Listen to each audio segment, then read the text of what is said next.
প্রশ্নটা হচ্ছে কি আমার, মুক্তিযুদ্ধের সময় তখন জামাতের অবস্থানটা কোথায় ছিল, পরবর্তী বর্তমান জামাতের অবস্থানটা কি? জামাত নিয়ে তো জনগণের অনেক প্রশ্ন ও মন্তব্য।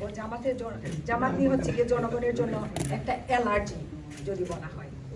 জামাত এছাড়াও মুক্তিযুদ্ধের বিপক্ষের শক্তি, রাজাকার বা মৌলবাদ, এই বিষয়ে জামাতের ইতিহাসটা আরো কতটুকু ক্লিয়ার করা উচিত বলে মনে করেন?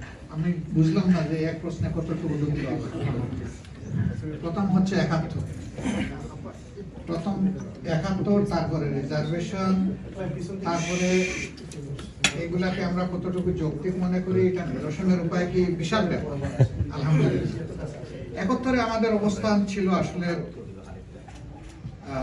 আনফরচুনেটলি পাকিস্তানিরা আমাদের উপর একটা যুদ্ধ চাপিয়ে দিয়েছে। এটা কিন্তু বাংলাদেশের জনগণ ইনভাইট করে আনে নাই।